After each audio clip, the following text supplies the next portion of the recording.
आमच्या साधू संतांच्या आशीर्वादाचं पालन हिंदूने केलं नाही आणि त्यामुळे हिंदूची संख्या घटली आणि कोणाची वाढली तुम्ही जाणून घ्या. म्हणून बांगलादेश का तयार झाला, पाकिस्तान का तयार झाला, कशामुळे झाला? युद्धामुळे पाकिस्तान तयार झाला नाही, है की? तर कशामुळे तयार झाला? मेजॉरिटी लक्षात. म्हणून साधू संत जे सांगतात किती रहस्य त्यामध्ये दडलं असतात. काय म्हणलेले साधू संतांनी? अष्टपुत्र सौभाग्य. मग जर का विचार करा सर्व हिंदूंनो, तर आमच्या साधू संतांच्या आशीर्वादाचं पालन केलं असतं आज आज कोणी सांगितलं जास्त सांगा जास्त? बांगलादेश तयार झाला असता का? पाकिस्तान तयार झाला? मग त्याला कारणीभूत कोण आहे? हिंदू लक्षात घेऊन. कारण काय तुम्ही ऐकलं नाही साधू संतांचं. आणि मग ऋषभाच्या चरित्रावर आपल्याला आठवण आहे बरं का. 100 पुत्र झाले कोणाला? ऋषभाला. पहिल्या पुत्राचं नाव काय होतं? भरत. बघा भरत. ज्या भरताच्या नावावरून या देशाला काय नाव पडलेलं आहे? भारत. म्हणून बरं का आपल्या देशाला इंग्रजीमध्ये सुद्धा काय म्हणायचं? भारत. बघा इंग्रजीमध्ये सुद्धा काय म्हणायचं? भारत इज माय कंट्रीज म्हणायचं बरं का. काय भारत इज माय कंट्रीज म्हणायचं.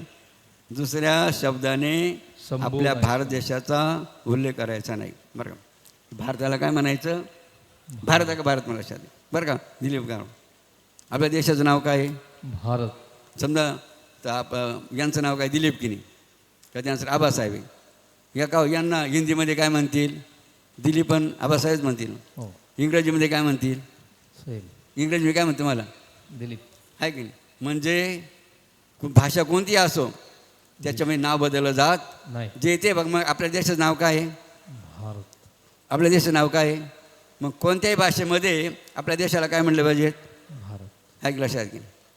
मात्र या इंग्रजांनी काय केलं माहिती आहे का? दिलीपराव नाव बदलून दिलं. का बदलून दिलं? त्यांना भारताचं वैभव सण होत नाही बरं का. भारताचं कोणती गोष्ट त्यांना सण होत नाही. मग त्यांनी काय केलं? बेइज्जत व्हावी म्हणून असं नाव काय देऊन टाकलं भारताला इंग्रजीमध्ये बरं का. हे बेइज्जत करणार नाही बरं का इंग्रजीमधलं नाव भारत देशाचं. म्हणून बाबांनी सर्वांना विनंती बरं का सर्वांना, आपल्या देशाला सर्वांनी काय म्हणा? भारत माता की जय. भारत माता की जय. म्हणून सर्वांनी काय म्हणायचं आपल्या देशाला?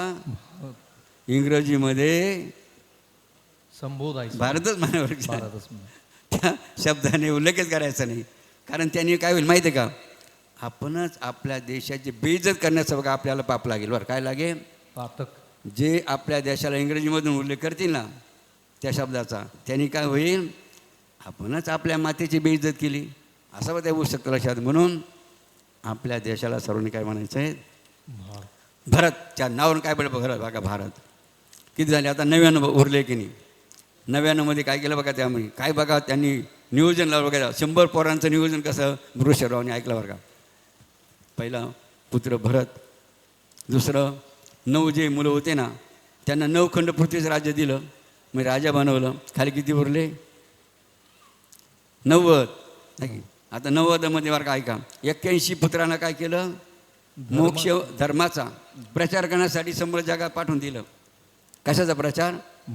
धर्माचा मोक्ष धर्माचा प्रचार करण्यासाठी 81 पोरं बरं का कुठं जगामध्ये पाठवून दिले. खाली किती उरले? 9. आणि ते 9 म्हणजे कोण आहेत? 9 नारायण. कवी हरी अंतरिक्ष प्रबुद्ध पिपलायन आई रोतो विमिलचे शमस कर भाजन. आणि ते 9 नारायण बघा. जसा इथं कार्यक्रम चालू आहे ना तसा जनक राजाचा बघा वैभवशाली कार्यक्रम चालू होता. जसा आज इथे गगनगी महाराजांचा कार्यक्रम चालू आहे सुंदर असा वैभवशाली, तसा जनक राजाचा कार्यक्रम चालू होता. कशाचा? यज्ञाचा कार्यक्रम चालू होता. ते ऋषीमुनी असे रस्त्याने जात होते. बघितलं जनक राजाने रस्त्याने ऋषीमुनी जात आहेत.